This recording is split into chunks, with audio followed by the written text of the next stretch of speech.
యేసుప్రభుల వారు దివ్య రూపధారణలో ఎలా కనబడ్డారో ఈరోజు పండగ. రేపేమో ఆగస్టు 6వ తారీఖునేమో దివ్య రూపధారణ పండుగ. కానీ ఈరోజు ఆగస్టు 5వ తారీఖున అమ్మ మరియ తల్లి మంచు మాత పండుగ. ఇది నేను లిటరల్గా ఒక 5 minutesలో ముగిస్తాను, ఎందుకంటే వాక్యంలోకి మనం వెళ్ళాలి కాబట్టి. Sorry Lord. Our lady of snow అంటాం అమ్మ మరియ తల్లిని, అవర్ లేడీ ఆఫ్ స్నో అంటాం. ఈరోజు పండుగ అది. సెయింట్ మేరీ మేజర్ అని కూడా అంటాము, లేదంటే సెయింట్ మేరీ ఆఫ్ క్రిబ్ అని కూడా అంటాము. అయితే 3 పేర్లకు కూడా ఎందుకు ఈ యొక్క చరిత్ర మనకి చెప్తుందంటే వినండి. జాన్ అంటే యోహాను అనే ఒక వ్యక్తి, ఇతను వేరండి, ఈ యోహాను కాదు. ఈయన 300వ శతాబ్దంలో, అంటే ఎంత 300 అంటే 3rd century, అంటే 300వ శతాబ్దం, 300 నుంచి 250 నుండి 350 మధ్యలో జీవించిన వ్యక్తి ఈ యొక్క జాన్ అనే వ్యక్తి. ఆయన ఒక గొప్ప ధనవంతుడు. భార్య భర్తలు ఇద్దరూ ఎంతో ఆనందంగా ఉండేవారు, కానీ సంతానం లేదు. సంతానం లేకపోయేసరికి బాధపడుతూ ఉన్నారు. అయితే ఒకరోజు ప్రార్థించుకుంటున్న సమయంలో, ప్రార్థనావంతులు మళ్ళీ ప్రార్థించుకుంటున్న సమయంలో భర్తకి ఇలా తలంపు వచ్చిందంట. ఏంటి అంటే, ఇదిగో మనకి సంతానం లేకపోతే ఏమవుతుంది, మనము మరియ తల్లిని దత్తత తీసుకుందామా అని అన్నాడంట భర్త. భార్య మురిసిపోయి దబదబా సరే అండి అంటూ ఉందంట. మరి ఏం చేద్దామంటే, పోపు గారైన లిగోరియస్ గారితో వెళ్ళి మాట్లాడదాం అని వెళ్ళి మాట్లాడుతూ ఉన్నారు బిడ్డలిద్దరు కూడా, భార్యాభర్తలు. మాట్లాడుతున్న సమయంలో పోపు వాళ్ళు ఐశ్వర్యవంతులు దంపతులు ఇద్దరు కూడా. వారితో వెళ్ళి మాట్లాడుతున్నప్పుడు, అయ్యా మా ఇంటికి వారసురాలిగా, మా ఐశ్వర్యానికి మొత్తము కూడా ఇంటికి దీపంగా మరియ తల్లిని దత్తత తీసుకోవాలని మేము అనుకుంటున్నాము, కాబట్టి మీరు దయచేసి మాకు సాయం చేయండి అంటే, పోపైన లిగోరియస్ గారు ఏమన్నారంటే, నాతో ఏంటి సంబంధం, నేనెవరిని మీకు అనుమతి ఇవ్వడానికి, తల్లిని వెళ్ళి ప్రార్థించండి, మరియ తల్లిని మీతో మాట్లాడుతుందని ఒకే ఒక్క మాట ఆశీర్వదించి పంపించాడంట మన పోప్ గారు, లిగోరియస్ గారు. పంపించి అయిపోయిన తర్వాత ఇంటికి వెళ్ళిన తర్వాత ఆ దంపతులు ఇద్దరు ప్రార్థనలు ఎక్కువగా మునిగి తేలుతూ ఉన్నారు. అమ్మ మాతో మాట్లాడు, అమ్మ మాతో ఉండు, అమ్మ మాతో ఇలా ఇలా ఇలా అడుగుతూ ఉంటే, సడన్గా ఏమైందో తెలియదు కానివ్వండి, ఆగస్టు 5వ తారీఖున 352 క్రీస్తు శకం భార్యాభర్తలు ఇద్దరిని, అదేవిధంగా బిషప్ గారైన లిగోరియస్ గారిని కూడా ఎట్ ఏ టైం ఆ యొక్క ఎస్క్విలిస్ అనే పర్వతం పైకి రండి అని మరియ తల్లి వారికి దర్శన రూపంలో చెప్తూ ఉందంట. ఇద్దరు అంటే మన పోపు గారు, ఈ భార్యాభర్తలు ఇద్దరు కూడా కదిలి ఆ యొక్క పర్వతం మీదకి వెళ్తూ ఉన్నారు. ఆ పర్వతం చాలా పెద్దగా ఉంది. అయితే వాళ్ళు అడుగుతూ ఉన్నారు మరలా ప్రార్థిస్తూ, ఈ పర్వతం చాలా పెద్దగా ఉంది, ఎస్క్విలస్ అనే పర్వతం యూరప్ కంట్రీలో ఉందండి ఇది. సో ఆ సమయంలో ఇంత పెద్ద దాంట్లో అసలు ఎక్కడుంది మరియ తల్లి, ఎక్కడ వెతకాలని చూస్తూ ఉంటే అక్కడ ఒక మంచు రూపంలో పెద్దగా దేవాలయం లాగా కనబడుతూ ఉందంట. వారు వెళ్ళి మరియ తల్లితో మాట్లాడుతూ ఉన్నారంట. ఇదిగో మరియ తల్లి చెప్తూ ఉందంట స్వరం రూపంలో, దర్శన రూపంలో, ఇదిగో మాట్లాడుతూ ఉంది, ఇక్కడ మీరు దేవాలయాన్ని కట్టాలి, ఇక్కడ మీరు నాకు గుర్తుగా, నాకు భక్తిపూర్వకంగా, డివోటీగా ఆ దేవాలయాన్ని కట్టాలి. దేవాలయంలో ఆరాధన జరిగేది దేవుడికే. మరియ తల్లి దర్శనమిచ్చింది కూడా మంచు స్నో మాతగా పరిశుద్ధమైన బాలయేసుని తన చేతిలో లెఫ్ట్ హ్యాండ్లో ఎత్తుకొని దర్శనం ఇచ్చారు. అంటే యేసు చెప్పినట్లు చేయండి, అది నిజమే. మరియ తల్లి బాలయేసుని ఎత్తుకొని దర్శనం ఇచ్చింది. ఆగస్టు నెల యూరోప్లో వేసవి కాలం. యాక్చువల్లీ ఆ సమయం ఏంటంటే, మరియ తల్లి దర్శనం ఇచ్చిన సమయము మంచు కురిసే అసలు సందర్భమే కాదు, వేసవి కాలం అది. కానీ మంచు కురుస్తున్నట్లుగా కనబడుతుంది ఆ తల్లి ఆ యొక్క పెద్ద పర్వతం మీద, పెద్ద దేవాలయం లాగా ఆ రూపాన్ని కూడా చూపిస్తూ ఉందంట. మరియ తల్లితో పాటు కలిసి కూడా అలా వైట్ స్నోగా మంచు ఎలా కురుస్తుంది మనకి. ఫర్ ఎగ్జాంపుల్ మనకు అర్థం అవ్వాలంటే, మన్నా మనం చూసాం కొన్ని వీడియోలలో, మంచు మనం చూస్తూ ఉంటాం కొన్ని వీడియోలు. ఎలా ఉంటుంది, తెల్లగా ఉంటుంది, ఉన్ని ఎవరు కూడా చలువ చేయలేనంతగా తెల్లగా ఉంటుంది. అయితే అమ్మ మరియ తల్లి, ఈ తల్లిని మనం ఏమంటున్నాం అంటే సెయింట్ మేరీ ఆఫ్ క్రిబ్ అని, సెయింట్ మేరీ మేజర్ అని పిలువబడుతుంది. మేజర్ అనగా మరియ తల్లి అందరికన్నా భిన్నమని అర్థం. మంచు మరియ తల్లి నిర్మలత్వానికి గుర్తు. మంచు భూమిని చిగురించి ఏ విధంగా అయితే సస్యశ్యామలముగా పెడుతూ ఉంటుందో, గ్రీనరీగా ఉంచుతూ ఉంటుందో, ఆ యొక్క మంచు మరియ తల్లి మధ్యస్థ ప్రార్థనలు కూడా మన యొక్క కుటుంబాలకి అలా మనం పచ్చగా ఉండడానికి ఆ దేవాతి దేవుడిని తల్లి ప్రార్థిస్తూనే ఉంటుంది అని అర్థము. ఈరోజు ఈ యొక్క ఆ దేవాతి దేవుడి చరిత్రలో ఉన్న సంఘటనని మనకి చెప్పాడు. ఓకేనా? ఎస్. అయితే ఇక్కడ మరియ తల్లి ఎలా కనబడిందంట, మంచు వలె తెల్లగా కనబడుతుందంట. మనం నిన్నటి రోజు వాక్యం ధ్యానించాం దర్శన గ్రంథం 12వ అధ్యాయంలో. అక్కడ సూర్యుడే ఆమె వస్త్రములు, చంద్రుడే ఆమె పాదముల క్రింద ఉండెను. ఇది పక్కకు పెడదాం. ఇప్పుడు పక్కకు పెట్టి ఇప్పుడు వాక్యం చూద్దాం. అదేంటంటే దివ్య రూపధారణ, మత్తయి సువార్త 17వ అధ్యాయం. ఇంకొన్ని విషయాలు దేవుడు రివీల్ చేశాడండి నిన్నటి రోజు ధ్యానిస్తూ ఉంటే. మనం నిన్న కొద్దిసేపే ధ్యానించుకున్నాం, మళ్ళీ కంటిన్యూషన్ అనమాట దానికి. ఇక్కడ ఏం జరుగుతుందో చూద్దాం రండి. మత్తయి సువార్త 17వ అధ్యాయం 1వ వచనం. 6 దినములు గడిచిన పిమ్మట యేసు పేతురును యాకోబును అతని సోదరుడు యోహాను తన వెంట తీసుకొని ఒక ఉన్నత పర్వతము పైకి వెళ్ళెను. చూడండి, ఈ వాక్యం మనకు తెలుసు కదా అని ఇగ్నోర్ చేయొద్దు, దయచేసి జాగ్రత్తగా వినాలి. ఉన్నత పర్వతము మీదికి వెళ్ళారు. మరియ తల్లి ఎక్కడ దర్శనమిచ్చింది? మరియ తల్లి కూడా ఒక పర్వతం ఎస్క్విలస్ అనే ఒక ప్రదేశంలో దర్శనమిస్తూ ఉంది. అయితే ఇక్కడ యేసుప్రభువు వారు ఎలా ఉన్నారంటే 2వ వర్షంలో అచ్చట వారి ఎదుట యేసు రూపాంతరము చెందెను. కరెక్ట్గా ఆలోచించాలి. ఇది రూపాంతరము చెందెను. రూపం అంటేనే రూపం ఉందని అర్థం. అంతరంగము నుండి మార్పు ఏదో జరిగింది అని అర్థం. అదేం మార్పు? ఆయన ముఖము సూర్యుని వలె ప్రకాశించెను, ఆయన వస్త్రములు వెలుగు వలె తెల్లగా నాయెను. చూడండి, ఇంకొక వాక్యంలో కూడా మనకి సువార్తలు ఏముంటుందంటే ఎవరు కూడా చలువ చేయలేనంతగా, ఎవరు కూడా ఏమంటారండి, ఉతికి ఇప్పుడు మనం ఉంటారు కదా చాలామంది, ఎంత ఉతికినా వైట్ అవ్వదు ఒక వస్త్రం, అంతకన్నా గొప్పగా ఉన్నాడంట యేసుప్రభువు వారు. అలా కనబడుతున్నాడు. దివ్య దర్శనం, అది వెలుగు, అసలు తట్టుకోలేము చూస్తే. అదేవిధంగా మరియ తల్లి సూర్యుడే ఆమె వస్త్రములు, చంద్రుడే ఆమె పాదముల క్రింద ఉండెను అన్నాడంటే దేవుడు సంథింగ్ ఈజ్ ఫిషింగ్ కదా, ఏదో బియాండ్ అవర్ థాట్స్ ఏదో ఉంది. దేవుడి వెలుగునే మనం చూడలేకపోతూ ఉన్నామంటే సూర్యుడి వెలుగు ఎట్లా చూస్తాము? సూర్యుని చూస్తామా? మిట్ట మధ్యాహ్నం 12 గంటలకి బయటికి వెళ్ళి సూర్యుని చూడాలంటే గట్టిగా ఎండబడుతూ ఉంటే 30 డిగ్రీల ఎండాకాలము చూస్తామా? చూడలేము. ఈవెన్ ఒక్కొక్కసారి మా చేయి కూడా అడ్డం పెట్టుకుంటూ ఉంటాము. కొంచెం ఎండ తగిలితే చాలు, మళ్ళీ బట్టలు ఆరడానికి కావాలి. బట్టల్ని ఆరబెట్టే ఎండని మనం స్వీకరిస్తున్నామే. మరి ఆ దేవాతి దేవుని మన జీవితాలే ఆరబెట్టడానికి రెడీగా ఉన్నాడు, మన జీవితాలనే దీవించడానికి రెడీగా ఉన్నాడు, మన జీవితాలని ఆశీర్వదించడానికి రెడీగా ఉన్నాడు.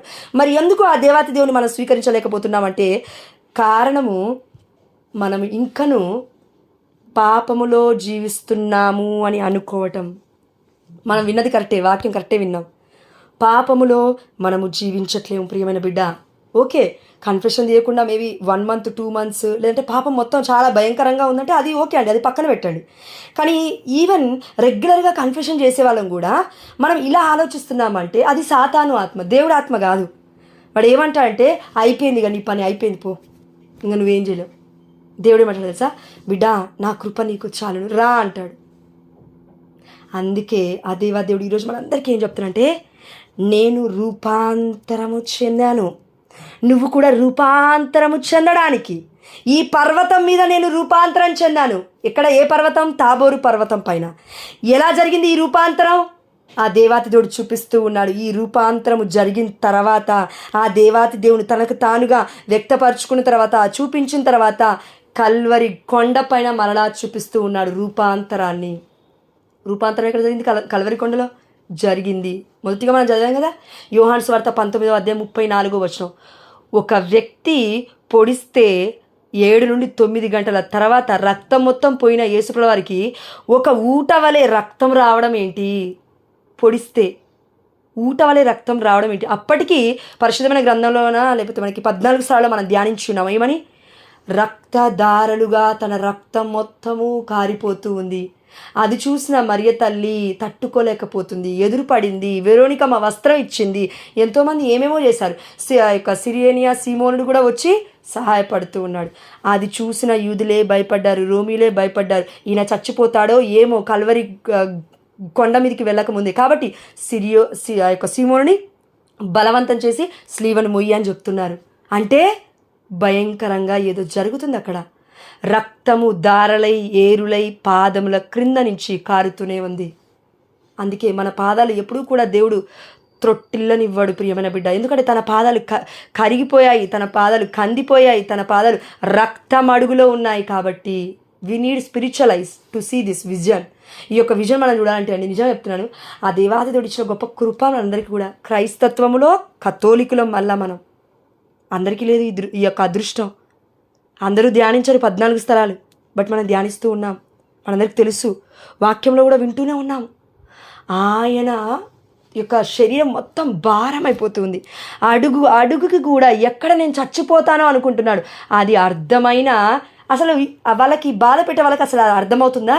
కానీ వాళ్ళకి అర్థమవుతుందంటే ఎంత భయంకరంగా ఉందో చూడడానికి ఆ యొక్క పరిస్థితి యేసుప్రభువు వారిది. మనం ఆ కాలంలో లేము కాబట్టి చూడలేకపోతున్నాం. ఈ కాలంలో మనం చూడాలంటే దేవుడి యొక్క దర్శనం మనకు కావాలి. దేవుని మనం అడగగలగాలి. ఓకే, దర్శనం వరకు కూడా వద్దు, అడగగలగాలి. అయ్యా, నువ్వు పొందిన బాధలు ఏంటి, నువ్వు పొందిన శ్రమ ఏంటి? ఐ వాంట్ టు సీ, నేను చూడాలి. అయ్యా, నేను అనుభూతిని పొందాలి. అయ్యా, నాకు అర్థమయ్యేటట్టు బోధించు తండ్రి. ఎందుకు తెలుసా అండి, ఒకటి నా గాయముల చేత నీకు స్వస్థత, నేను అనుభవించిన శిక్ష ద్వారా నీకు ఆరోగ్యము. నా పాపముల ద్వారా ఆ దేవాతి దేవుడు ఎన్నో నిందలు అవమానాలు పడ్డాడు. అయిపోయింది. See the cross, see the crucifix అంటుంటాం కదా. మన సజిత్ బ్రదర్ గారు అంటున్నాడు, ఇట్ ఈస్ ఫినిష్డ్ టెటలాస్టై. మరలా ఒక్కసారి అడుగు ప్రియమైన బిడ్డ, దేవుడు దర్శిస్తాడు. మనందరికీ చెప్తున్నాడు అండి, ఇట్ ఈస్ ఫినిష్డ్. మళ్ళొక్కసారి ధ్యానించు వాక్యం, మళ్ళొక్కసారి ధ్యానించు. అవ్వట్లేదా, మళ్ళొక్కసారి ధ్యానించు అంటాడు. సాతాను, నీ వల్ల అవ్వదు, ఇంకా పడిపోయావు అంటాడు. నో, అది తప్పు, అది నిజం కాదు. We are childrens of God. పాపంలో పడ్డామా, కథం వెళ్ళి కన్ఫెషన్ తీసామా, వచ్చామా, ఆనందించామా, దేవుడి దివ్యమందసం కూర్చుందామా, దేవుని స్తుతించి ఆరాధించామా, అయిపోయింది. మిరియాము కూడా దేవుని స్తుతిస్తూ ఉంది ఆ యొక్క సముద్రం దాటినప్పుడు, ఎర్ర సముద్రం దాటినప్పుడు. అందుకే అనుకుంది, స్తుతిస్తూ ఉంది కాబట్టి నాకేం అవ్వదులే అనుకుంది. కానీ మోషే ముందుకు రాగానే అసూయ ద్వారా అలా జరిగిపోతూ ఉంది. దేవాదేవుడు అంటున్నాడు, మిరియాముకి అలా అయిపోయింది. మనకు తెలుసు ఏమైందో. కాబట్టి మనం అందరం కూడా ఆ దేవాతి దేవులో గొప్పవాళ్ళమండి. కానీ అక్కడ పాత నిబంధనలో అది జరుగుతుంది, కొత్త నిబంధనలో జరగదా అంటే జరగదు. నువ్వు జరగమన్నా జరగదు. అది ఇన్బిల్ట్. నువ్వు నేను వామ్మో నా మీద చాతబడి శక్తులు ఉన్నాయి, వామ్మో ఇంకా నేను బ్రతకలేను, వామ్మో దేవుడు నన్ను ఏదేదో చేశాడు, ఇంకా అయిపోయింది నా పరిస్థితి. మనంతటగా మన ఆలోచనలు శక్తివంతమైన జాగ్రత్త, మన ఆలోచనలు శక్తివంతమైన. దేవుడు చెప్తున్నానండి, ఎవరికో కలలో కూడా కాదు, మీరు పడుకుంటుంటే నైట్ మీకు నెగిటివ్ ఎనర్జీస్, బ్లాక్ ఏమంటారు దాన్ని, సాతాను శక్తుల్లాగా అని మీరు అనుకుంటున్నారు. బట్ ఆ దేవాదేవుడు అంటున్నాడు, భయపడొద్దు అంటూ ఉన్నాడు. నిద్రపోవట్లేవు, 3-4 రోజులు అవుతుంది. నువ్వు పడుకున్నప్పుడల్లా ఒక్కొక్కసారి నీకు ఎవరో వచ్చినట్టుగా అనిపిస్తూ ఉంది. నీ పక్కన ఒకళ్ళ భర్త ఉన్నా, ఇంకెవరన్నా నీ యొక్క కుటుంబ సభ్యులు ఎవరున్నా కూడా నీకు భయం వేస్తూ ఉంది. ఏదైనా చీకటి లైట్ బంద్ చేసినప్పుడు లైట్ బంద్ చేయడానికి కూడా భయపడుతున్నారు. లిటరల్లీ దేవుడు చెప్తున్నాడు ఈ సమయంలో. దానికి కారణము చాతబడి శక్తులు కాదమ్మా. దేవుడు అంటున్నాడు, చాతబడి శక్తులు ఏం లేవు, అయిపోయింది. దేవుడి పాదాల దగ్గర అయిపోయింది. కానీ మనం నమ్మాలి, అంతే. మరి నమ్మడం ఎలా, విశ్వసించడం ఎలా? వినుట వలన విశ్వాసము కలుగును, అది యేసుక్రీస్తు వాక్కు వలన కలుగును. అదేవిధంగా మనం అయ్యో వింటే సరిపోతుంది కదా అనుకోవద్దు. విన్నదాన్ని ఒక్కసారి రాయండి. ఒకవేళ ప్రార్థన అవ్వట్లేదా, లేదంటే పరిచర్య అవ్వట్లేదా, లేదంటే ఎవరితోనో మాట్లాడడం అవ్వట్లేదా, అసలు literally I don't want anyone, అసలు నాకు ఎవరితో సంబంధం లేదండి, నేను చచ్చిపోతాను, బ్రతుకుతాను, ఇంకా నా జీవితం ఇంతే, నేను ఎవరికి చెప్పాలంటున్నావా? అయితే ఈ పని చేయి, బుక్కుది, పెన్నుది, బైబిల్ ముందు పెట్టుకో, రాయి. జోసెఫ్ ఫాదర్ చెప్పారండి ఈ మాట, మన ఆధ్యాత్మిక తండ్రి జోసెఫ్ ఫాదర్ చెప్పారు. నేను అలానే చేస్తాను, నా వల్ల అవ్వట్లేదు, నిద్ర వస్తుంది, అయ్యా నాకు తెలియదు, నువ్వేం చేస్తావో నాకు తెలియదు అంటే రాయి అంటాడు దేవుడు. అంతే, సింపుల్. రాయి వాక్యం రాయి. విత్తబడిన వాక్యము ఫలించక మానదు, ఫలించిన ఆ వాక్యము వృక్షం అవ్వక మానదు. వృక్షమైన ఆ వాక్యము అనేక మంది బిడ్డలకి గూళ్ళ వలె వచ్చి కూర్చుంటారు. వృక్షం మీద అనేక మంది బిడ్డలకి ఆశ్చర్యకరంగా అవుతారు, నీడనిస్తారు ప్రియమైన బిడ్డ. కాబట్టి ఆ దేవాదేవుడు మనందరికీ చెప్తున్నాడు, దివ్య రూప ధారణలో ఏం జరుగుతుందంటే నన్ను రూపాంతరం చేయించడానికే ఆ దేవాది దేవుడు దర్శనాన్ని ఇస్తున్నాడు. యేసుప్రభువు వారు సెల్ఫిష్ కాదు, దేవుడే, మానవుడు కూడా. ఈ విషయం మర్చిపోద్దు. మనలాగే completely he's a human, completely he's a divine God.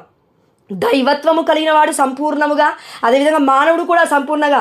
మన ఫీలింగ్స్ తెలియకుండా యేసుప్రభువు వారు లేరండి. మన దేవుడికి అన్నీ తెలుసు. పిన్ను గుచ్చుకుంటే ఎంత బాధ ఉంటుందో తెలుసు, అన్నీ తెలుసు దేవుడికి. భర్త మాట్లాడకపోతే ఎంత బాధ ఉంటుందో తెలుసు.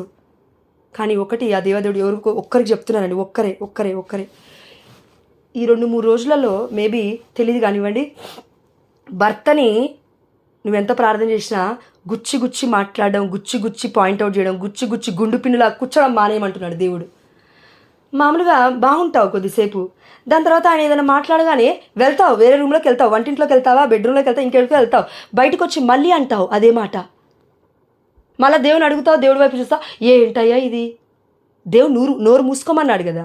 Shut your mouth and open your mouth for prayer and to read the word of God, not to shout on anyone. చూడండి, ఆ దేవాదేవుడు అంటూ ఉన్నాడు మిరియాముని అహరోని, నా బిడ్డ మోషే. ఏంటి, ఆయనతోనే మాట్లాడతాడా, నాతో మాట్లాడరా అంటున్నారు. ఇది కేవలం మోషేకి మాత్రమే కాదు ధన్యత్వం. ఆ మోషే గారి ప్లేస్లో ప్రతి పాపాత్ముడు కూడా ఉండుండొచ్చు, ఎవరైనా పాపాత్ముడు కూడా ఉండుండొచ్చు. మిరియాము ప్లేస్లో రివర్స్ నేను ఎందుకు చెప్తున్నా అంటే అండి, వాక్యము మనలో ఎట్లా ఉంటుందంటే, వాక్య బోధనలు ఇగో ఎలా చెప్తామంటే, ప్రార్థనలో ఉన్నవాళ్ళు మాత్రమే పరిశుద్ధులు, వాక్యం చెప్తున్న వాళ్ళు మాత్రమే పరిశుద్ధులు. అయ్యో, గంటలు గంటలు దేవుడి సన్నిధిలో మాత్రం కూర్చుంటున్న వాళ్ళు మాత్రం జోష మాత్రమే పరిశుద్ధురాలు. నో, అది అవ్వదది, అది అబద్ధం. సాతాను గాడు మోసం చేస్తున్నాడు నిన్ను నన్ను. గంటలు గంటలు ప్రార్థన బట్టి కాదు పరిశుద్ధులు అయ్యేది. ఒక్క వాక్యం విన్నావా, ఆ వాక్యానికి విధేయత చూపిస్తావు చూడు, అది దేవుడికి కావాల్సింది. నిన్ను ప్రేమించినట్లే నీ పొరుగు వారిని ప్రేమించు. సతమతం అవుతావు చూడు, ఈ వాక్యాన్ని నెరవేర్చడానికి నీ నా జీవితంలో పట్టుకొని జీవిస్తూ ఉంటావు చూడు, అది నిలబెట్టుకోవడానికి సాయశక్తులుగా ప్రయత్నిస్తావు చూడు, అది పరిశుద్ధత అంటే. ఒక్క వాక్యం తీసుకోవాలండి, అంతే సింపుల్. ఆ ఒక్క వాక్యం, ఈరోజు నేను నా దేవుడి పట్ల నేను చేశానా, నా దేవుడిని నేను సంతోషపెట్టానా, అలా ఉంటుంది. పాప జీవితం మెల్లమెల్లగా విడిచిపెడతాం అంతే. ఏదో పరిశుద్ధులంటే అన్నంత మాత్రాన మొత్తం పాపాన్ని విడిచిపెట్టేసి ఎక్కడో హయ్యెస్ట్గా మన మౌంట్ శిఖరం ఎక్కినట్టుగా ఉండదు అది జీవితం. It's life, it's not robotic. ఇది మనం మన రోబోలాగా ఆలోచించొద్దు. There is a increment, there is a decrement. ప్రతి దాంట్లో కూడా తగ్గింపు ఉంటుంది, అదేవిధంగా హెచ్చుదల కూడా ఉంటుంది. అందుకే దేవుడు అంటున్నాడు కదా, నన్ను హెచ్చించుకోమన్న వారు తగ్గింపబడతారు, తగ్గింపబడిన వారు హెచ్చింపబడతారని. 1 పేతురు 5వ అధ్యాయం 6వ వచనంలో కూడా, ఇదిగో మీరు మనమందరము కూడా ఆ దేవాతి దేవుడి యొక్క హస్తములకి వినమ్రులు కండి, శక్తి కలిగిన హస్తములకి వినమ్రులు కండి, ఆ దేవాతి దేవుడు తగిన సమయమందు మిమ్ము ఉద్ధరించును.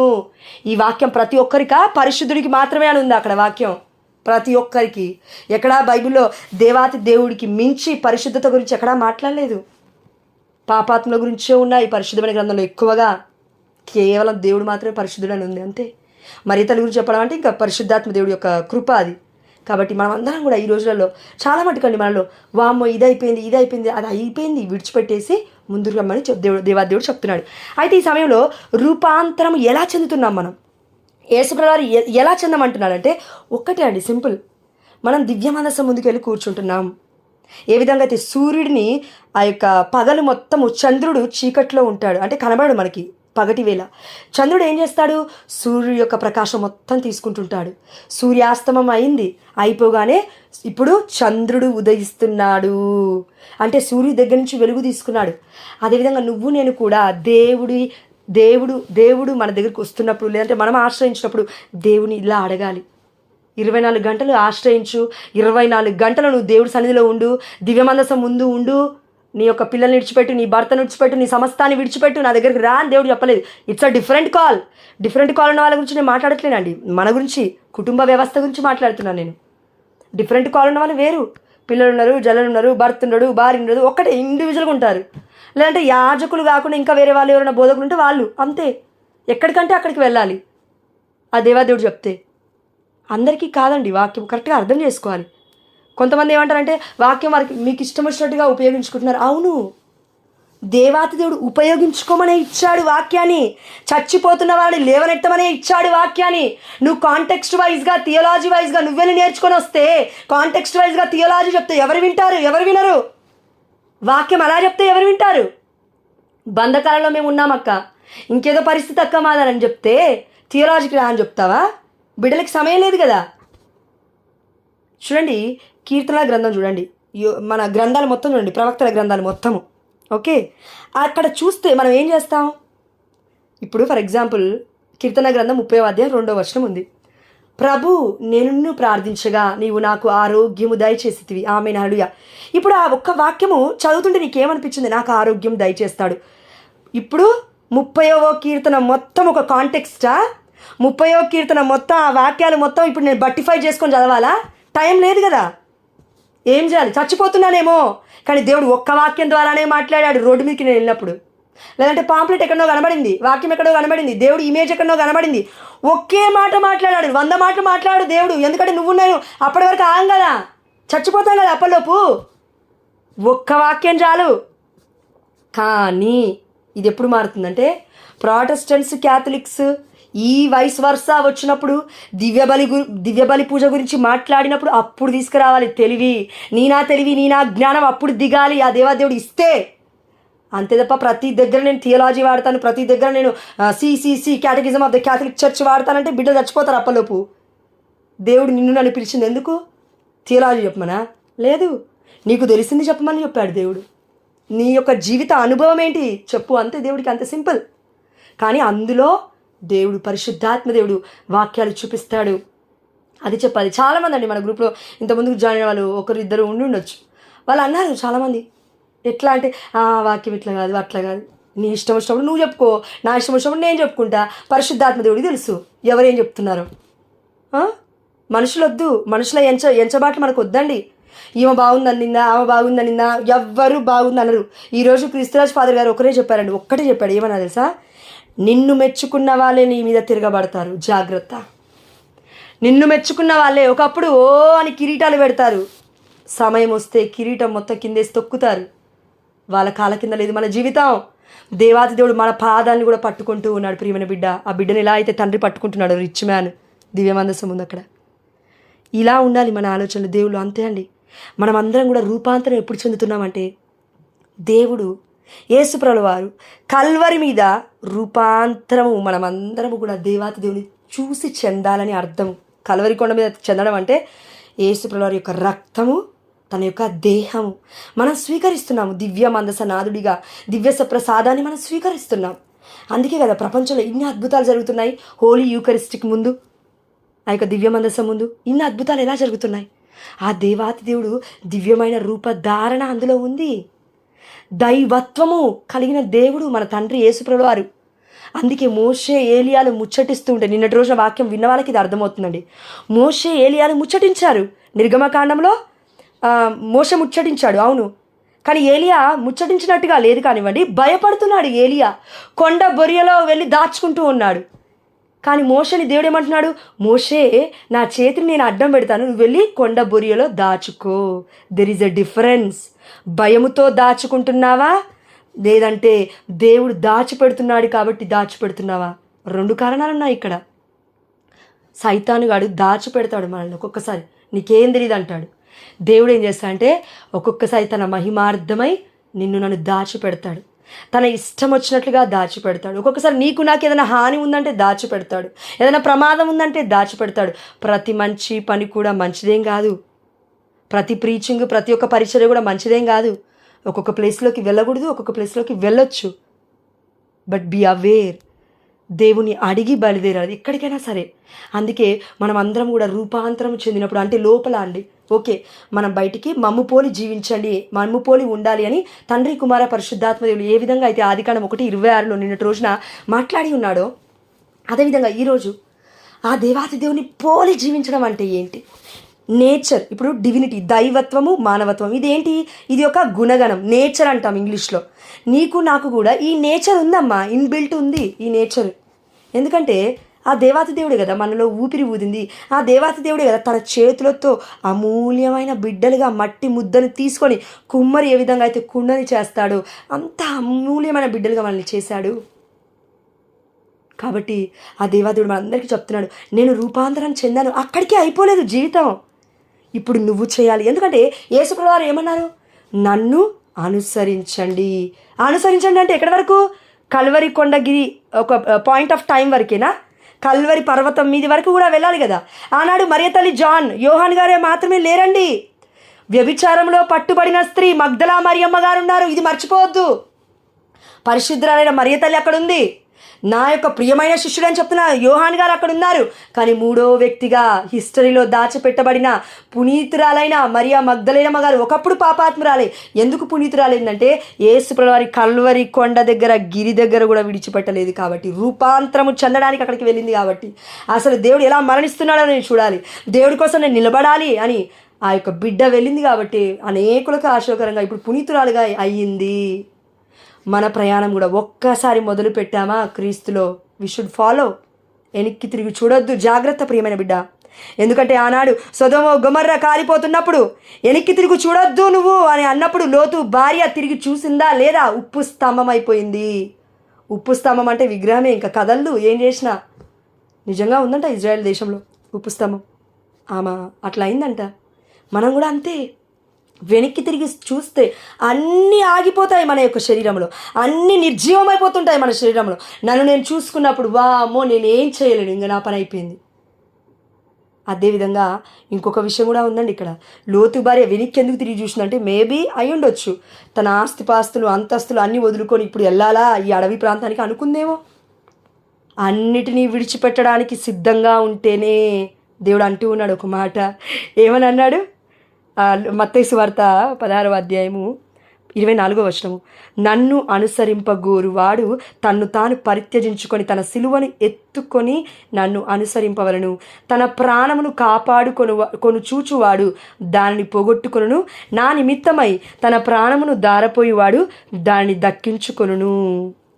మానవుడు లోకమంతటినీ సంపాదించి తన ప్రాణమును కోల్పోయినచో వారిని ప్రయోజనమేమి? తన ప్రాణమునకు అంటే ప్రాణమనగా ఆత్మ, ఇక్కడ ఆత్మ ప్రాణాత్మ గురించి దేవుడు మాట్లాడుతున్నాడు. మనమందరం కూడా అంతే, రూపాంతరం చెందాలి. ఎందులో చెందాలి? మనందరికీ కూడా బాడీ శరీరం ఉంటుంది, దేహం ఉంటుంది, ఆత్మ శరీరం అంటేనే దేహం కదా. ఒక్క నిమిషం రాస్తాను. శరీరం ఆత్మ ఈ రెండు కలిస్తేనే స్పిరిట్ అంటాము. సోల్ అంటే ఆత్మ అండి తెలుగులో, శరీరం అంటే బాడీ, స్పిరిట్ అంటే దైవాత్మ, ప్రాణాత్మ అనే అర్థం. ప్రాణాత్మ ఇంగ్లీష్ బైబిల్లో అయితే క్లియర్గా ఉంటుంది స్పిరిట్. మనము స్పిరిట్ కలిగిన వ్యక్తులము. మనల్ని దేవుడు ఒంటరిగా విడిచిపెట్టలేదు. మనందరికీ కూడా స్పిరిట్ని ఇచ్చాడు. దేవుడి యొక్క ప్రాణాత్మని, జీవాత్మని. నేనే మార్గమును, నేనే సత్యమును, నేనే జీవమును. నీకు నాకు దేవుడు జీవం ఇవ్వకుండా జీవం కలిగి జీవించు, నువ్వు చనిపోయినా పర్లేదు, నన్ను ఫాలో అవ్వు అని అనండి. ధైర్యం ఇవ్వకుండా ధైర్యంగా జీవించు అని అనడు. జీవించడానికి ఏదో ఒక ఆయుధం ఇవ్వకుండా, నిన్ను నన్ను ఆ యొక్క తర్పీదు ఇవ్వకుండా యుద్ధ వీరులుగా అక్కడ నిలబెట్టాడు దేవుడు. మనం గుడ్డివాళ్ళం, దేవుడు గుడ్డివాడు కాదు. He know everything. ఇప్పటి వరకు మనం ఏం చేసాం, ఇప్పుడు ఏం చేస్తున్నాం? కాబట్టి ఆ దేవాదేవుడు అంటూ ఉన్నాడండి మనందరితో కూడా, రూపాంతరము నువ్వు నేను దేవుళ్ళో చెందాలి. ఆదాము ఏవ పట్టుకోవద్దు, ఇంకా అయిపోయింది. ఆదాము ఏవ పని అయిపోయింది, అక్కడికి అయిపోయింది ఆదికాండం. ఇప్పుడు ఎక్కడున్నాం? ఇప్పుడు మత్తయి సువార్తకు వచ్చాం మనం. ఇప్పుడు ఆలోచించుదాం. మొదటి ఆదామును విడిచిపెట్టు, చివరి ఆదామైన యేసుప్రభువు రెండో ఆదాము ఉన్నారు కదా మనకి. మొదటి ఆదాం దగ్గర పాపం ఉంది, శాపం ఉంది, చేతబడులు ఉన్నాయి, అవి కట్టుకోవాలి, ఇవి కట్టుకోవాలి, దర్గాకి వెళ్ళాలి, ఇంకేమో చేయాలి. చెయ్యి. ఎన్ని రోజులు చేస్తావు? అలసిపోతావు చేసి. దేవుడు అంటున్నాడు, నీవు అశాశ్వతమైన వాటి కొరకు పరితపించవలదు, శాశ్వతమైన భోజనము కొరకై నువ్వు నేను పరితపించాలి. అందుకే దేవాదేవుడు అన్నాడు యోహాను సువార్త 6:35లో, జీవాహారమును నేనే. 48లో, జీవాహారమును నేనే, ఆహారమును నేనే. కానీ అది జీవమిస్తుంది. ఈ లోక ఆహారం జీవం ఉన్నా చంపేస్తుంది. ఈ లోక టీవీ వ్యామోహాలు, ఈ లోక ప్రాపంచిక విషయాలు నిన్ను నన్ను చంపేస్తాయి లిటరలీ. దేనికి సమయం ఇస్తున్నావు ప్రియమైన బిడ్డ? జాగ్రత్త. దేవుడు ఎవరినో ఇద్దరిని లిఫ్టప్ చేయబోతున్నాడు మన గ్రూప్లో విజ్ఞాపన కర్తలుగా. ఆమేన్, హల్లెలూయా. ఇప్పటివరకు మీకు భయం ఉందేమో కానీ దేవుడు అంటున్నాడు, నిన్ను బలంగా వాడుకుంటా బిడ్డ, కానీ నువ్వు ప్రార్థన చేయి. ఒక్కసారి నోరిప్పి ప్రార్థన చేయి. దేవుడు అంటున్నాడు అండి, ఇద్దరు ఇప్పటి వరకు ఇంత ముందుకు మనకి ఉండిందేమో విజ్ఞాపన ప్రార్థన చేయాలని, బట్ నా వల్ల అవ్వట్లేదు అంటున్నారు. But God gave us the grace. దేవుడు కృపనిచ్చేసాని చెప్తున్నాడు. ఆమేన్, హల్లెలూయా. అయితే అక్కడ రూపాంతరం చెందిన మన తండ్రి, ఎప్పుడు మనము తండ్రిలోకి రూపాంతరం చెందుతున్నామంటే ఒక్కటే అండి, ప్రార్థన, దివ్య బలి పూజ, కృతజ్ఞత ప్రార్థన. అక్కడ దేవాతి దేవుడిని, అయ్యా నువ్వు నాలో వచ్చుటకు నేను పాత్రురాలు కాను, కానీ నువ్వు ఒక్క మాట పలికినా నా ఆత్మ స్వస్థత పొందుతుంది. ఆత్మలో స్టార్ట్ అవుతున్నాయి మనకి ఆలోచనలు, శరీరంలో కాదు, ఆత్మలో. ఆత్మ ఏం చెప్తుందో, నీ మైండ్ ఏం చెప్తుందో, నీ సోల్ ఏం చెప్తుందో అది చేస్తున్నావు. అంటే అర్థమవుతుందండి. పరిశుద్ధాత్మ గురించి మాట్లాడేటండి 2 ఆత్మలు ఉన్నాయి ఇక్కడ. ఆత్మ అంటే ఏంటి? అపరిశుద్ధాత్మ ఉంటుంది, పరిశుద్ధాత్మ దేవుడు ఉన్నాడు. పరిశుద్ధాత్మ దేవుడికి ఆహారం ఇవ్వకపోతే ఏ ఆత్మ ఉంటాడు? సాతాను ఆత్మే ఉంటాడు. ఏ ఆహారం ఇస్తున్నావు ఇప్పుడు? సమయం లేదు, లేకపోతే ఆహారం టయానికి నాకు 3 నుంచి 4 పూటలు కావాలి, టీ కావాలి టయానికి, కాఫీ కావాలి టయానికి, నేను ఎక్కడికి పోయినా సరే కానీ అందరూ నన్ను చూడాలి, అందరూ నన్ను మెచ్చుకోవాలి, నాకు ఒక ప్రయారిటీ కావాలి, లేదంటే భర్త నన్ను మెచ్చుకోవాలి, అత్తమామ మెచ్చుకోవాలి, అందరూ నన్ను మెచ్చుకోవాలి, నన్ను చూడాలి. ఇదే నా బాధ. ఈ లోకంలో ఎప్పుడైతే మనము ఒకరి మెప్పుని, ఒకరి యొక్క అప్రిషియేషన్ని, ఒకరి యొక్క అక్నాలెడ్జ్మెంట్ని మనం కోరుకుంటామో, నువ్వు ఇట్లా చేయి, అట్లా బాగుంది, ఇట్లా బాగుందని అనుకుంటూ ఉంటాం. అక్కడే అయిపోతుంది మన జీవితం అంతా. అందుకే దేవాదేవుడు అంటున్నాడు, నువ్వు ఒక్కడివే. గుర్తుపెట్టుకో ప్రియమైన బిడ్డ, నువ్వు పుట్టినప్పుడు ఒక్కదానివే, చచ్చిపోయిన తర్వాత కూడా పరలోక రాజ్యానికి వెళ్ళాల్సింది ఒక్కదానివే, భర్తతో కాదు. అక్కడ ఏముండవు సంబంధాలు. అందుకే ఆ దేవాదేవుడు మనందరికీ ఈరోజు చెప్తూ ఉన్నాడండి. ఇదిగో 5వ వచనం చూడండి. అంతలో ఒక కాంతివంతమైన మేఘము వారిని ఆవరించెను. పాత నిబంధనలో మొత్తం మనకు తెలుసు, మేఘ రూపములో ఆ యొక్క దేవుడి సన్నిధి దిగొచ్చింది, అగ్ని రూపంలో దేవుడి సన్నిధి దిగొచ్చింది, అవన్నీ మనకు తెలుసండి. ఇప్పుడు అంతా నేను చెప్పను, టైం తక్కువ ఉంది కాబట్టి. ఇక్కడ అంతలో ఒక కాంతివంతమైన మేఘము వారిని ఆవరించడు. మేఘం అంటే ఓకే, వర్షం కురిపించడానికి వచ్చింది అనుకున్నాం. కాంతివంతంగా ఎందుకు వచ్చింది? వెలుగుని తీసుకొని వస్తూ ఉంది మేఘము, దైవ సన్నిధిని, దేవుడి మహిమని తీసుకొని వస్తూ ఉంది. అప్పుడు అదిగో ఆ మేఘము నుండి దేవుడు మాట్లాడుతున్నాడు, ఈయన నా ప్రియమైన కుమారుడు, ఈయనను గూర్చి నేను ఆనందభరితుడనైతిని. అయిపోయింది. తండ్రి యెహోవాకి ఆ దేవాది దేవుడు యేసుప్రభువారు ఏం చేశారంటే సంపూర్ణమునర్చాడు దేవుడి యొక్క ప్రణాళికను. అయితే ఇప్పుడు ఆ దేవాదేవుడు మనకేం చెప్తున్నా అంటే, ఈయనను ఆలకింపుడు అని వాణి వినిపించెను. ఈయనను అనగా యేసుప్రభువారిని ఆలకించండి. ఇప్పటికీ కూడా తండ్రి వేరు, పరిశుద్ధాత్మ దేవుడు వేరు, యేసుప్రభువారు వేరు, వేరే వేరే వేరు. ఇంకా అందరు వేరు వేరు దేవుళ్ళు అయితే ఇంకో 1,00,000 దేవుళ్ళు అవుతారు. తర్వాత ఒక్క దేవుడు ఎలా అవుతాడు? ఆయనను ఆలకించండి అని చెప్తూ ఉన్నాడు మన యెహోవా తండ్రి యేసుప్రభువారి గురించే. అమ్మ మరియ తల్లి అంటూ ఉంది, ఆయన చెప్పినట్లు చేయండి. ప్రవక్తలందరూ కూడా ఏమన్నారు? ప్రవక్త ఇదిగో ఒక గొప్ప వ్యక్తి వస్తాడు, ఇదిగో మరియ తల్లి గర్భము ధరిస్తుంది, ఇమ్మానుయేలు వస్తాడు అని. అదేవిధంగా మన దానియేలు గ్రంథంలో చూసుకుంటే అండి, చివరిగా అయిపోయింది టైం, 5 నిమిషాలు ఉంది. దానియేలు గ్రంథం 7వ అధ్యాయము 13-14 ఒకసారి చూడండి. నేను ఆ రాత్రి చూచిన దృశ్యమున నరపుత్రుని వంటివాడు మేఘావృతుడై వచ్చుటను గాంచితిని. ఇక్కడ కొత్త నిబంధనలో మత్తయి సువార్త 17, ఇప్పుడు మనం చదివిన 5లో మేఘ రూపంలో ఉన్నవారు ఎవరు? అక్కడ తండ్రి యెహోవా. మరి ఇక్కడ ఏంటి? ఆయన ఏమంటున్నాడు దానియేలు గారు? నరపుత్రుని వంటి రూపాన్ని, ఇగో ఇక్కడ చూడండి, నరపుత్రుని వంటి వాడు, ఎగ్జాక్ట్గా చెప్తున్నాడు, నరపుత్రుని వంటి వాడు. మోషే ఎవరిని చూశారంట అప్పుడు? మనం ఈరోజు చూసాం కదా వాక్యంలో, సంఖ్యాకాండము 12వ అధ్యాయము 8వ వచనం అనుకుంటాను. మానవుడు ఎవడు కూడా నన్ను చూడలేదు, కానీ మోషే మాత్రమే నా రూపాన్ని చూశాడని క్లియర్గా ఉంది అక్కడ వాక్యం. ఇక్కడ దానియేలు గ్రంథంలో దానియేలు అంటున్నాడు, నరపుత్రుని వంటివాడు మేఘావృతుడై వచ్చుట నేను గాంచితిని, శాశ్వత జీవి. ఆ నరపుత్రుడు పరిపాలనను, కీర్తిని, రాజ్యాధికారమును బడెసెను. సకల దేశములకు, జాతులకు, భాషలకు చెందిన ప్రజలతనికి దాసులైరి. అతని పరిపాలన శాశ్వతమైనది, అతని రాజ్యమునకు అంతమే లేదు. ఎవరినా రాజ్యానికి అంతమే లేదంట. ఎవరినా? లూకా సువార్త 1వ అధ్యాయం 33వ వచనం ఒకసారి చూడండి. గాబ్రియేలు దూత అమ్మ మరియ తల్లితో చెప్తూ ఉంది, నువ్వు ఎవరికి జన్మనిస్తున్నావో తెలుసా? ఆయన సర్వదా యాకోబు వంశులను పరిపాలించును, ఆయన రాజ్యమునకు అంతమే ఉండదు. యేసుప్రభువారి వారి గురించి. కాబట్టి తండ్రి, కుమార, పరిశుద్ధాత్మ మేఘ రూపంలో వచ్చింది ఎవరు? తండ్రి. ఇప్పుడు మేఘ రూపంలో దానియేలు చెప్తుంది ఎవరు? యేసుప్రభువారు వారు. ఆది కాండంలో ఎవరు వచ్చారు మేఘ రూపంలో? పరిశుద్ధాత్మ దేవుడు అని చెప్తూ ఉన్నారు. అక్కడ వాక్యం చదివితే నిన్నటి రోజున ఉన్న వాళ్ళకైతే అర్థమవుతుందండి. అందుకే దేవుడు తనను తానుగా ఒక్కొక్క రూపంలో, ఒక్కొక్క సమయంలో వ్యక్తపరచుకుంటున్నాడు. తను ఎప్పుడు ఎలా మాట్లాడతాడు తన ప్రజలతో ఆ దేవుడికి మాత్రమే తెలుసండి. ఇప్పుడు నేనున్నాను అనుకో, ఒక నిన్నటి రోజు మన వాక్యం ధ్యానించాం. మనిషి అనగానే అందులో ఆత్మ ఉంది, దేహం ఉంది, శరీరం ఉంది, అవునా? ఎస్. అదేవిధంగా యేసుప్రభువారు అంటే అక్కడ పరిశుద్ధాత్మ దేవుడు ఉంటాడు, తండ్రి దేవుడు ఉంటాడు. తండ్రి దేవుడు అని అంటే యేసుప్రభువు వారు ఉంటారు, పరిశుద్ధాత్మ దేవుడు ఉంటాడు. అక్కడ మరియ తల్లి అని అంటే పరిశుద్ధాత్మ నీపై వేంచేయును, సర్వోన్నతుని శక్తి నిన్ను ఆవరించును, పవిత్ర శిశువుకి నీవు జన్మనిస్తావు. ముగ్గురున్నారు అక్కడ మరియ తల్లి దగ్గర. అందుకే కనతనీల కథోలిక శ్రీసభ అమ్మ మరియ తల్లిని మదర్ ఆఫ్ చర్చ్ అని ఎందుకు ప్రకటిస్తుందంటే ఎవరికి కూడా ధన్యత్వము లేదు, తండ్రి కుమార పరిశుద్ధాత్మను మోసే ధన్యత్వము మనిషే అమ్మ మరియ తల్లి. మర్చిపోవద్దు. యేసుప్రభువు వారు నరుడే అయినప్పటికీ దేవుడు అని అనట్లేవా? అదేవిధంగా మరియ తల్లి దేవుడు అని చెప్పట్లేను, mother of church, mother of God. ఆ టైటిల్ అమ్మని నిలబెట్టగలిగింది.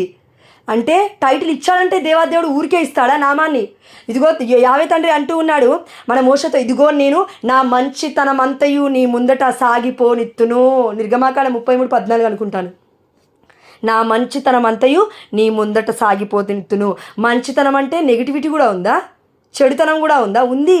ఉగ్రుడైపోతాడు యావే ప్రభు ఒక్కొక్కసారి, కఠినంగా మాట్లాడతాడు యావే ప్రభు ఒక్కొక్కసారి, ఉరుముల ద్వారా గర్జన ద్వారా మేఘ రూపంలో మాట్లాడతాడు యావే ప్రభు ఒక్కొక్కసారి. అందుకే వాక్యం అన్ని రోజులు ఒకేలాగా ఉండదు. చల్లగా, వెచ్చగా, గోరువెచ్చగా, ఇంకా వెరైటీ డిఫరెన్సెస్ ఉంటాయండి. అందుకే అందరం ఒకేలాగా వాక్యాన్ని బోధించలేము. ప్రేమని బిడ్డ అర్థం చేసుకోవాలి వాక్యం. అయ్యో ఈమె మంచి చెప్పింది కదా వాక్యం, ఆమె ఎందుకు చెప్పట్లేదు, ఆమె మంచి చెప్పింది కదా, ఆమె కాదు చెప్తుంది పరిశుద్ధాత్మదేవుడు వాక్యము.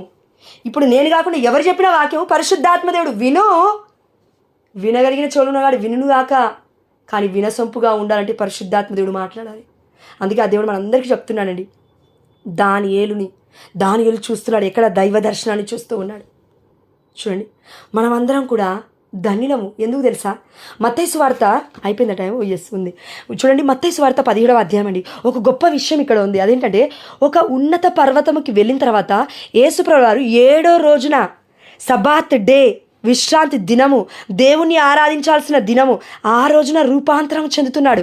నీకు నాకు కూడా సమయం లేదేమో, పర్లేదు, ఆదివారం రోజు వెళ్తున్నావు కదా, ఆ రోజు అడుగు దేవుణ్ణి, నువ్వు నేను అడుగుదాం ఏమని, అయ్యా నేను రూపాంతరం చెందాలి, నీ వలే రూపాంతరం చెందాలి, సబాత్ డేకి నీ దగ్గరికి వచ్చాను, 6 రోజులు సిద్ధపడ్డానయ్యా, నాతో మాట్లాడతావని ఈరోజు వచ్చానయ్యా, నువ్వు నాతో మాట్లాడయ్యా అని మనం అడిగితే ఆ దేవాదేవుడు ఎంత ధన్యత్వాన్ని ఇస్తాడంటే, అచట వారి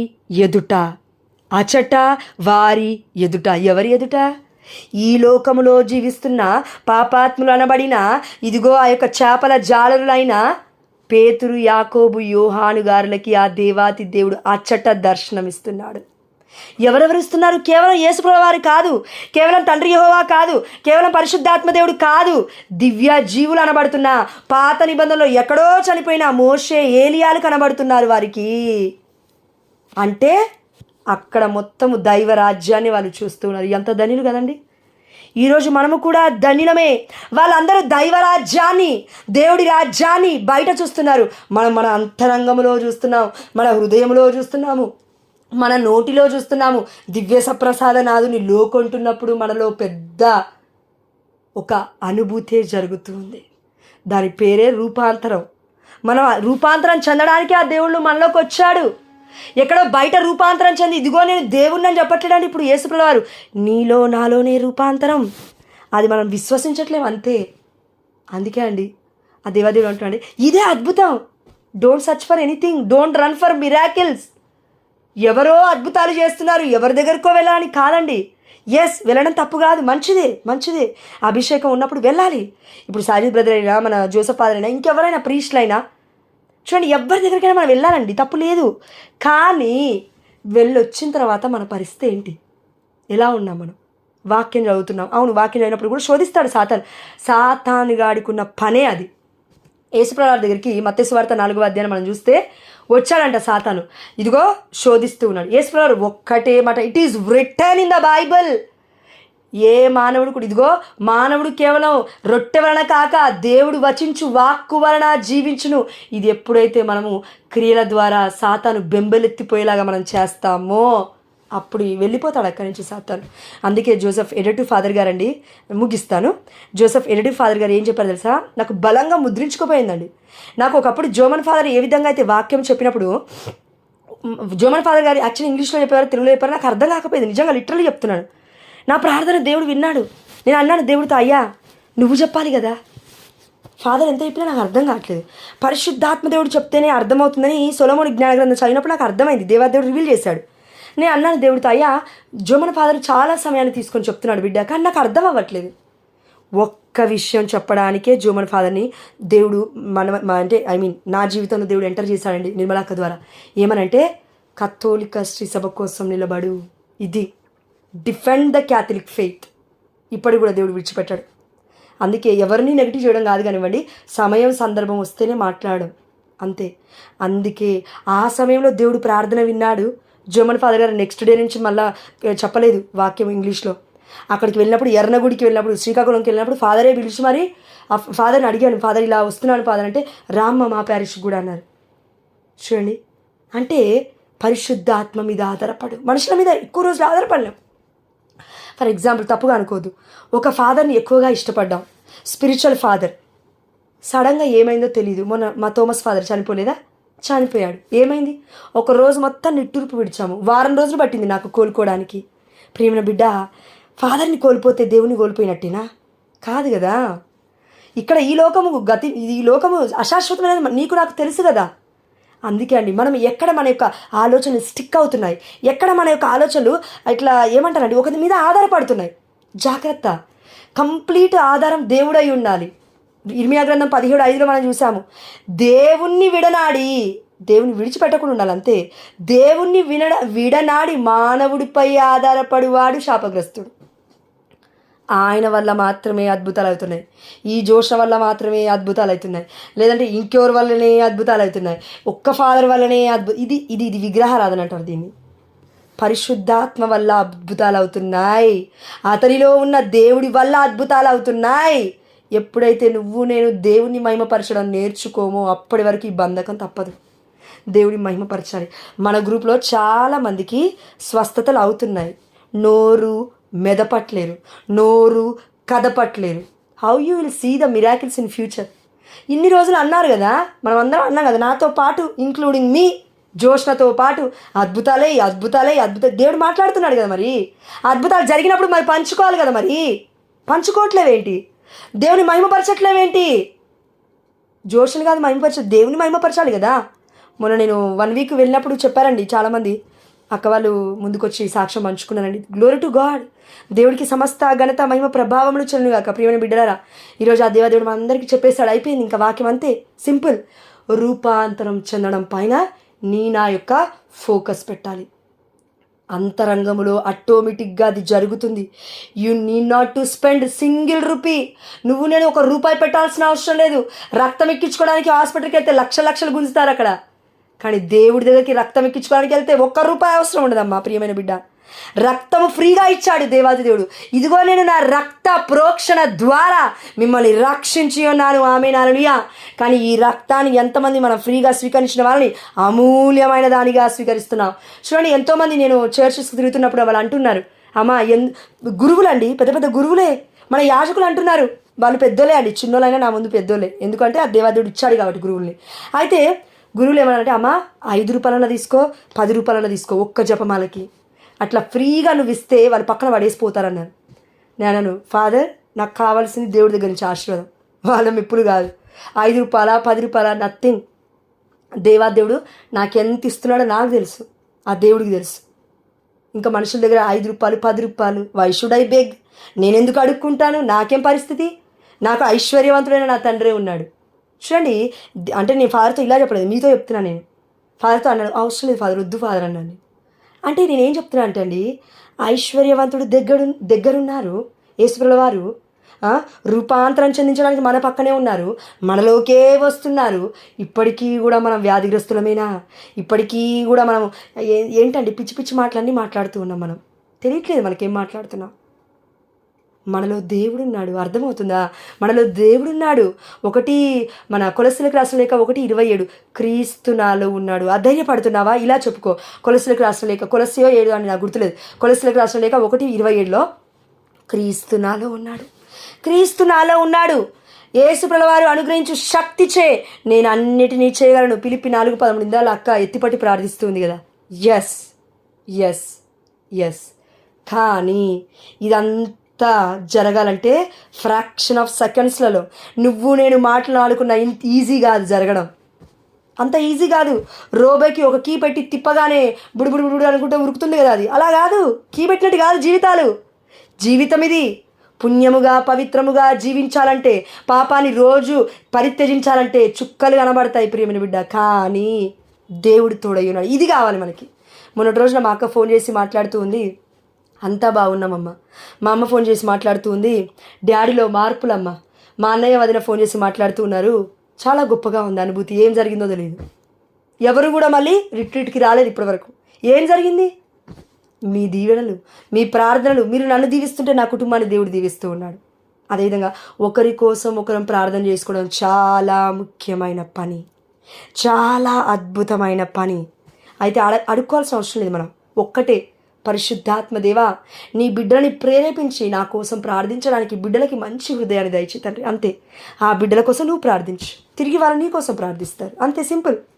ఎక్కడ ఎవరిని అడుక్కోవట్లేమండి మనము. కుటుంబం మనం అందరం కూడా. మనం అడుక్కోకపోతే ఎలా? అలానే ఆధారపడద్దు. పడడం వేరు, అడగడం వేరు. There is a difference. కాబట్టి ముగిస్తూ ఉన్నాను. తండ్రి, కుమార, పరిశుద్ధాత్మ, దేవాతి దేవ, ఏకైక తండ్రి, త్రియేక దేవ, ఈ రోజును బట్టి నీకే సమస్త ఘనత మహిమ ప్రభావములు చెల్లిస్తూ, బిడ్డల యొక్క కుటుంబాలలో ఎవరో అండి భర్తలో మార్పులు వస్తున్నప్పుడు స్తుతించండి దేవుణ్ణి. దేవుణ్ణి. ఎందుకు గొనుగుతున్నారు? దేవుడు బాధపడుతున్నాడు మనందరిని చూసి. నేను చేసినా బాధే, చేయకపోయినా బాధే, చేస్తున్నా బాధే, చేసినా గొనుగుతావు, చేయకపోయినా గొనుగుతావు. ఆనాడు ఇజ్రాయేల్ ప్రజల వలె గొనగడం మానే అమ్మ. దేవుడు అంటున్నాడు, నీ భర్తను నేను దీవించాను. He is going to change. మారుతున్నాడు. బాధపడకు, స్తుతించు దేవుణ్ణి, ఆరాధించు దేవుణ్ణి. మనసు రావట్లేదు అంటున్నావా? ఒక్కటే, దేవా నేను ఓడిపోయాను, నీ ముందు నేను గెలవలేను, నా వల్ల అవ్వదు. నువ్వు పెట్టిన ఆత్మ నీది, నువ్వు ఇచ్చిన ఆశీర్వాదం నీది అయ్యా, ఈ వరము నీది, ఈ ఫలము నీది, సమస్తము నీది. నువ్వు లేకపోతే నేను సున్నా అని ఎప్పుడైతే దేవాతి దేవుని మనం హీరో చేస్తామో, జీరో చేయకుండా, అప్పుడు దేవుడు మనల్ని లేవనెత్తుతాడు. ఆమె హల్లెలూయా. ఆ దేవాతి దేవుడికి సమస్త ఘనత మహిమ ప్రభావముడి చెల్లిస్తూ, మత్తయి 17:1-2 అయ్యా, పర్వతం మీదికి వెళ్ళినప్పుడే నువ్వు రూపాంతరం చెందావు. మేము కూడా ప్రార్థన అనే పర్వతముని ఎక్కే కృపను మా అందరికీ ఈరోజు వాక్య పరిచర్య ద్వారా మా కనులు తెరిచినందులకు మీకే సమస్త ఘనత మహిమ ప్రభావములు చెల్లిస్తూ, మరొక్కసారి బిడ్డలు ఎంతమంది వ్యాధితో బాధలతో ఉన్నారు వారందరినీ కూడా మీరు దర్శించాలని విశ్వసిస్తూ, అమ్మా మరియ తల్లి, నిత్య సహాయ మాత, మా మంచు మాత, మా మంచి తల్లి, మా అందరి కోసం ఎల్లవేళలా ప్రార్థిస్తున్న నా తల్లి, అవే మరియా వందనమమ్మ. నిత్య సహాయ మాత వందనమమ్మ. మా అందరి కోసం ఎడతెగక ప్రార్థిస్తున్న అద్భుతాల పునీత అంతోని వారా మీ మధ్యవర్తిత్వ ప్రార్థన ద్వారా నజరేయుడనే యేసు నామములో మేము అడిగినవన్నీ పొందుకున్నామని విశ్వసించి తండ్రి, ఇదిగో తండ్రి, అనేక మంది బిడ్డలను సాక్షులుగా లేవనెత్తబోతున్నలకు మీకే వేలాది వందనాలు చెల్లిస్తున్నాము మా ప్రియ పరలోకపు తండ్రి. ఆమేన్. హల్లెలూయా. Thank you Jesus.